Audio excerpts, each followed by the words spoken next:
राधे राधे जी। आप सभी मेरे सखा सखियों को दास दीपक की वृंदावन की पावन धरा से प्रेम भरी जय जय श्री राधे। मित्र, जैसा कि आपको पता है होली करीब करीब आ चुकी है। मतलब आज तारीख 11 है तो 25 तारीख की होली है। और जैसा कि मैं इस समय ब्रज में रह रहा हूँ, ब्रजवास मिल चुका है और इस समय यमुना जी के किनारे एक नौका में बैठ के आप सबसे बातें कर रहा हूँ या ये बोलो वीडियो बना रहा हूँ। ये वीडियो बहुत महत्वपूर्ण है उनके लिए जो ब्रज में होली मनाने आ रहे हैं। इससे पहले कि मैं आगे बढ़ूं, जो भी भक्ति मार्ग में मस्त दीपक बिंदास दीपक श्री हरि का दास दीपक को पहली बार सुन रहा है, अभी से मेरे इस चैनल को रेड वाला सब्सक्राइब करके बेल आइकॉन दबा देना ताकि भक्ति मार्ग पे आप घर बैठे चकाचक अपडेट रहें। तो बात करते हैं होली की। जी हाँ, होली आ रही है और यहाँ की होली सबसे अलौकिक और अनोखी होती है। 40 दिन का यहाँ उत्सव चलता है, होली उत्सव। और जब 25 तारीख को होली जिस दिन खेली जाती है उसके भी शहरों में तो 25 तारीख को खत्म हो जाएगी, जिस दिन होती है 2-3 दिन की, लेकिन उसके बाद भी 10 दिन तक यहाँ होली चलेगी। अर्थात 40 दिन का यहाँ होली उत्सव होता है। अब आप जो आ रहे हैं होली खेलने, मैं आप सबके लिए, जो बाहर से, ब्रजवासियों के लिए नहीं है, जो बाहर से आते हैं उनके लिए कुछ सावधानी जरूर बरतना। अगर आप होली पर आ रहे हो तो किसी प्रकार का मद्यपान या नशा मत करना। बाहर से आप आ रहे हो, किसी प्रकार का नशा करते हो, मद्यपान करते हो, गुटखा तंबाकू बिगड़ सीढ़ी पीते हो, ये नशे में आता है तो ये आपको महा अपराध लगेगा। होली हमारा बहुत रंगों का प्रेम भरा त्यौहार है, ना कि नशे का त्यौहार है। जैसे लोगों ने शिवरात्रि को नशे का बना दिया कि भोले बाबा ये करते रहे, भोले बाबा कुछ नहीं करते रहे। भोले बाबा ने तो विष पिया है, तुम भी पी लो, बोलो ठीक है। भोले बाबा कभी भी कोई किसी प्रकार का नशा नहीं करते। बड़े बड़े संतों ने भी बताया है, प्रेमानंद बाबा जी ने बताया, और भी जो शिव पुराण सुनाते हैं, शिव पुराण में कहीं नहीं लिखा भोले बाबा किसी प्रकार का भौतिक नशा करते थे। वो सिर्फ उनको वो एक ही नशा करते हैं, श्री राम नाम का। वो राम, श्री प्रभु राम के, अपने इष्ट के प्रभु राम के ध्यान में सदा ना जाने अनंत कितने कितने हजारों वर्षों लाखों वर्षों तक ध्यान में रहते हैं। वो भोले बाबा, उनके पास एक ही नशा है राम नाम का। और जो उनकी शरण में जाता है वो राम का नशा उसको पे लुटा देते हैं, अर्थात राम कृष्ण का नशा उस पे लुटा दे। जैसे प्रेमानंद बाबा को आज राम कृष्ण नशा के, कृष्ण नाम राधा नाम के प्रेम से उन्होंने तरतर कर दिया और पूरा तार दिया। तो एक बात आप समझ लो, ब्रज में आ रहे हो तो किसी प्रकार का नशा नहीं करना, ये बात आप समझ लो, वरना पाषाण युक्त अपराध लगे। पाषाण समझते हो क्या होता है? पत्थर के समान आपको पाप लगेगा जिससे आप छूट नहीं पाओगे। ना जाने कितने सहस्त्र जन्मों तक आप पाप योनियों में भटकोगे, पत्थर समान पाप होगे जिससे आपको छुटकारा नहीं मिलेगा। किसी भी प्रकार का बियर, शराब, सिगरेट और खासतौर पर जो गुटखा खा के गंदगी फैलाते हो ना, ये गंद खाते होते, गंद खाते हो तो खुद अपने अंदर सटक ले करो ताकि कैंसर जल्दी हो जाए। बिल्कुल सिगरेट पे और गुटखे पे लिखा होता है ना इससे कैंसर हो सकता है। तो जब आपने कैंसर करना ही अपने शरीर में गुटखा खा के, तो बाहर थूकते क्यों, गंदगी क्यों फैलाते हो? चाहे वो ब्रज में चाहे बाहर, वो अंदर खाओ ताकि कैंसर जल्दी होए, जल्दी से आपका इस संसार से निपटारा होए। बात कड़वी है लेकिन सच है, ये बात आप समझ लीजिए। तो इसलिए अगर ब्रज में आ रहे हो तो कम से कम यहाँ थूका थाकी ना करिए, क्योंकि ये परिक्रमा मार्ग बड़ा पवित्र परिक्रमा मार्ग में ना जाने कितने वैष्णव, कितने संत यहाँ पे परिक्रमा करते हैं। अगर उनके पैर में आपका थूक झूठन जाएगी तो अपराध आपको लगेगा, ये बात आप समझ लो। तो ब्रज में आके ना किसी भी प्रकार का नशा ना करें। होली पर जेब कतरों से सावधान रहे। यहाँ पे होली पर जेब कतरों में सावधान रहे। खासतौर में जेंट्स चैन बड़ी लंबी लंबी पहन के आते हैं, लोग मत्था टेकते हैं और काट लेते हैं, और हुआ है महिलाएं चैन पहन के आती काट ली जाती हैं। अंगूठियां भीड़ में पता नहीं चलता कब निकाल ली जाती है। ये आप समझ लीजिए, आपके हित में बता रहा है दास दीपक माँ यमुना जी के किनारे से, ब्रज की पावन धरा से। आज यहाँ यमुना महारानी की कृपा से, ब्रज धाम की कृपा से, राधा रानी की कृपा से ये ब्रजवास मिला है इस मलिन पतित आदमी को। जितना मैं अधम हूँ मैं जानता हूँ, कितना मैं मलिन पतित हूँ, उसके बाद भी श्री जी ने कृपा करी है। तो बस ये जीवन है, अब जीवन श्री जी के नाम है, भक्ति मार्ग में चलना है। मुझे श्री जी ने जगाया, मैंने अपने द्वारा श्री जी की कृपा से आप सबको जगाना है। तो ब्रज में जब भी आओ, चाहे आप नॉर्मल दिनों में आओ, किसी प्रकार का नशा ना करें। ये नहीं कि दर्शन कर ली और होटल में गए बियर की और दारू की बोतल खोल ली। और आप में से कई लोग ऐसे भी हैं जो आमतौर पे दिल्ली हरियाणा के वृंदावन के आसपास के हैं, रात को सैटरडे संडे जिनकी दुकानें ऑफिस से छुट्टी मिलती है, दारू पीते हुए आते हैं गाड़ी में, यहाँ रात को सोते हैं अपने होटलों में, जो भी उनके अपने बुक कर रहे होते हैं, फिर सुबह दर्शन करके चले जाते हैं। दारू पी के ब्रज में आना ही महाअपराध है, ये भी याद रखना। और ये यहाँ अपराध ब्रज का नहीं है, किसी तीर्थ का, किसी धामों का, जहाँ हरि का नाम है। जैसे वृंदावन ये धाम है, रामेश्वरम धाम है, जहाँ हरि है, जगन्नाथपुरी वो धाम है। और जहाँ देवी देवता है, जहाँ पवित्र नदियाँ, वो तीर्थ है।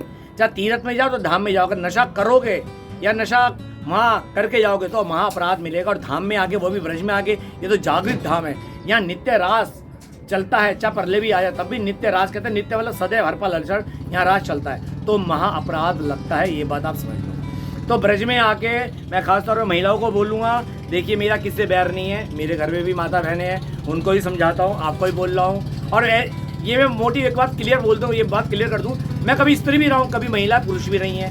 ये तो जीवन में हम कर्म अनुसार हमारा शरीर बदलता रहता है, योनियाँ बदलती रहती है।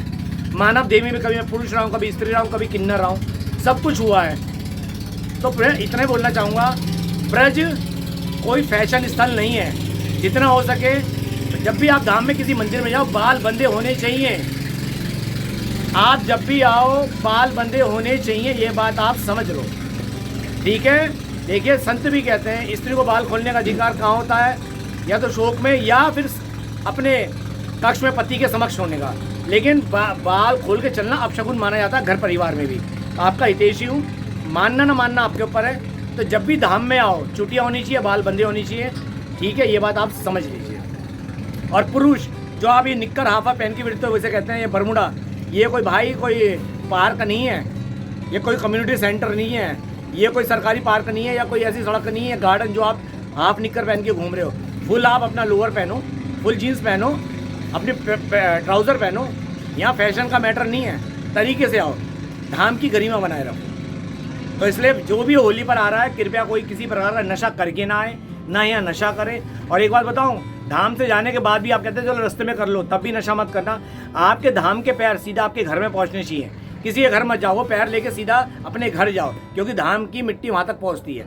घर जाने के बाद वो जो भी आप अपना कर्म करिए, उसके बाद आपने पीना है या नहीं पीना वो आपकी सोच है। मैं तो कहूँगा मत पियो, ठीक है, आपका हितैषी हूँ। और जेब कतरे यहाँ बहुत होते हैं, इसलिए धाम में आप जब भी आओ मोबाइल पर्स का ध्यान रखो। बंदर भी छीन लेते हैं और आजकल तो जेब कतरे भी यहाँ बहुत हो गए हैं, ठीक है। बंदरों अगर फ़ोन रखते हो तो फ़ोन वाइब्रेशन में रखो, अगर बंदर हाथ से छीन ले, खासतौर पर लेडीज़ को टारगेट करता है, तो फ़ोन वाइब्रेटर में रखो। किसी भी नंबर से अपना नंबर आप डायल करो, बंदर वाइब्रेटर होते फ़ोन छोड़ देगा। और चोर उच्चकों से भी बच के रहो, यहाँ पे पिक पॉकेट बहुत है, और ख़ासतौर पे ट्राउजर में से निकाल लेते हो, या लेडीज़ जो होते हैं अपना पर्स लटकाए रखती है ध्यान बेध्यानी में। तो यहाँ छोटे छोटे बच्चों को भी ट्रेंड कर रखा है इन जेब कतरों ने। और खासतौर पर काफ़ी एक ग्रुप पकड़ा गया था, लेडीज़ होगा, उनके पास से काफ़ी आईफोन मिले थे। तो ये मत सोचो वो लेडीज़ है, भाई जेब कतरा कोई भी हो सकता है। बच्चों को भी उन्होंने ट्रेंड कर रखा है, वो खुद भी हैं, और उन्होंने अपनी महिलाओं को भी करा, और महिलाओं ने अपने पतियों को कर रखा है। तो यहाँ पूरा ग्रुप चलता है, इसलिए जेब कतरों से सावधान रहना, किसी की बातों में आने की जरूरत नहीं है, ठीक है। और किसी प्रकार के फैशन के चक्कर में मत रहो, रील बनाने के चक्कर में मत रहो। मंदिरों में दर्शन करो, जहाँ मौका लगे एकांत जगह वहाँ अपनी रील बना लो। मैं ये नहीं कह रहा मत बनाओ, जैसे मैं एकांत में आकर यमुना जी के किनारे बैठ के वीडियो बना रहा हूँ, ताकि आप सब तक अच्छी बातें पहुँचा सको। मानना ना मानना आपके ऊपर है, आपके बुद्धि विवेक पर है। मस्त दीपक बिंदास दीपक सदा सबका भला चाहता है। कल भी मेरी यहाँ पे दिल्ली की 4 सखियाँ मिली, उनसे नंबर शेयर हुआ। मेरी और भी क्या कहते हैं सोशल साइट पे बहुत सखी हैं जिनके पास मेरे नंबर है, मेरे व्हाट्सअप ग्रुप में भी हैं। मैं सभी को कहता हूँ आओ मिलो, मेरे से जो होगा तो मैं वहाँ पर इसको घुमाऊँगा। तो मैं भक्ति मार्ग में सबको घुमाना पसंद करता हूँ, लेकिन जब मेरे पास समय होता है, जब मैं अपनी माला जाप में होता हूँ, कहीं बिजी होता हूँ, तब मैं समय नहीं दे पाता। इसके लिए मैं अभी से माफ़ी चाहता हूँ। तो और एक बात और समझ लो, यहाँ ऐसा नहीं वाइन शॉप नहीं है, अगर यहाँ के ब्रज के लोग कर रहे हैं तो करने दो, वो गोविंद के अपने, गोविंद जाने वो जाने। आप किसी प्रकार का नशा मत करो, जेब कतरो सावधान रहो, बंदरों सावधान रहो, सोने की चैन मत पहन के आओ। और 2 चीज़ है, आप किसको सोने की चैन पहन के दिखा रहे हो? गोविंद को, जिससे सब कुछ मिला है। माता बहनें उंगली पे अंगूठियाँ पहनते 4 से 5 बार। मैंने पूछा क्यों पहनती हो? बस अच्छा लगता है, सोने आए तो पहनेंगे नहीं हम। भाई भगवान क्यों दिखा रहे हो? वो कहते हैं भगवान ने दिया, तो भगवान को क्यों दिखा रहे हो? तो मैं आपकी एक सोच अच्छी दे रहा हूँ, यहाँ बिल्कुल संसार के हर प्रकार के भोगों से विरक्त हो क्या है। एक बात आप समझ लो, मैं अपनी अनुभूति बता रहा हूँ। ब्रज की मस्ती इतनी नहीं सस्ती जो हर किसी को मिल जाए। ब्रज की मस्ती इतनी नहीं सस्ती जो हर किसी को मिल जाए, और जिस पे चढ़ जाए ब्रज की मस्ती उसकी किस्मत संवर जाए। खुद की हस्ती मिटानी पड़ती है ब्रज की मस्ती के लिए। अर्थात ब्रज में आ तो मैं, मेरा अहंकार, ये सोना चांदी मैं क्या हूँ सब भूल कर आओ। आज मैं अपनी गोविंद की दास हूँ, दासी हूँ। जो आप गोविंद को मानते हो उनकी वो बन के आओ, चाहे महिला हो पुरुष हो। फिर बोलूंगा, ब्रज की मस्ती इतनी नहीं सस्ती जो हर किसी को मिल जाए, और जिस पे चढ़ जाए ब्रज की मस्ती मुझ जैसे वे उसकी किस्मत संवर जाए। और खुद की मस्ती खुद की हस्ती मिटानी पड़ती है ब्रज की मस्ती के लिए, तब जाके प्रभु की कृपा मिलती है। मेरे को बुला के आओ, एक से एक संत बैठे हैं, एक से एक विरक्त संत जो भिक्षा मांगते हैं, करोड़पति अपना पूरा धन दौलत छोड़कर आए हैं और ये परिक्रमा करते हैं, भिक्षा मांग के जीवन यापन करते हैं, उनसे सीख लो। मुझ मलिन पतित आदमी पे श्री जी की कृपा हुई है, मैं तहे दिल से उनका शुक्राना अदा करता हूँ, धन्यवाद करता हूँ। श्री जी ने मुझे अपने चरणों में जगह दी। बस मैं जगाऊं तो आपको जगा रहा हूँ कि ब्रज में आओ, किसी प्रकार का भोग भक्षण मत करो, वरना इतना महाअपराध बनेगा जिससे आप छुटकारा ना जाने अनंत जन्मों तक, सहस्त्र जन्मों तक नहीं पाओगे। तो कोई नशा नहीं करना ब्रज में आके। और एक बात बता दूं, अभी सुट्टा मारते हो सिगरेट और जो अभी तंबाकू ये खाते हो, गुटखा खा के थूकते हो, ये तंबाकू ये गौ माता के रक्त से बनी है। आप जितने शान से सिगरेट पी रहे हो ना, अरे क्या हुआ, गुटखा नहीं खा रहे तो क्या हुआ, सिगरेट पी रहे हैं तो वो भी तंबाकू ना, ये गौ माता के रक्त से बना है तंबाकू, सुन लो।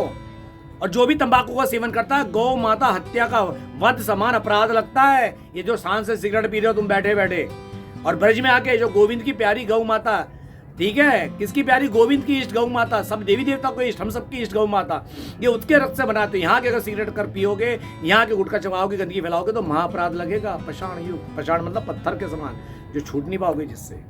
अगर मेरा वीडियो अच्छा लगा हो तो जरूर शेयर कीजिएगा। कोई बात बुरी लगी हो, खासतौर पर महिलाओं को, तो माफी चाहता हूँ। मेरा उद्देश्य है आपको जगाना है। संसार में जाके आप कुछ भी करो, मैं भी कोई दूध का दूल्हा नहीं था।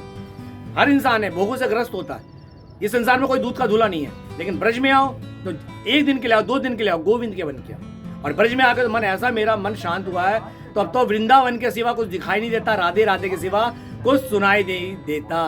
क्या बोला, राधे राधे के सिवा दास दीपक को कुछ सुनाई नहीं देता। तो जय जय श्री राधे श्याम, राधे राधे ब्रज वास करा दे। चलते चलते एक बात और, कभी किसी की निंदा मत करना ब्रज में आके, अपराध लगेगा। क्योंकि जिसकी तुम निंदा कर रहे हो उसके पाप तुम्हारे अकाउंट में ट्रांसफर हो रहे, तुम्हारे पुण्य उसके। आप ड्रैगिन का काम करते हो, घर बैठे बिठाए उसके तुम पाप धो रहे हो और अपने अकाउंट में ट्रांसफर करा रहे हो। तो बात ये समझ लो, कभी किसी की निंदा भी मत करना, चाहे ब्रज में चाहे आप संसार में कहीं भी। फिर बोलो कोई दूध का दूल्हा नहीं है, अपने प्राण अनुसार सब अपने कुकर्म कर्म जो अच्छे बुरे सब लिखवा के लाए, सबको भोगना है। लेकिन उसके बावजूद भी अगर श्री जी की कृपा हो जाए तो समझ लो फिर उनकी राह पे चलना है, इन भोगों से निकलते हुए, राधा राधा नाम जपते हुए। क्योंकि हम नहीं निकल पाएंगे, ये राधा नाम ही, हरे कृष्ण नाम ही हमें भोगों से निकालता हुआ प्रभु की शरण में ले जाएगा। तो मिलते हैं अगले वीडियो में, तब तक ले जय जय श्री राधे श्याम।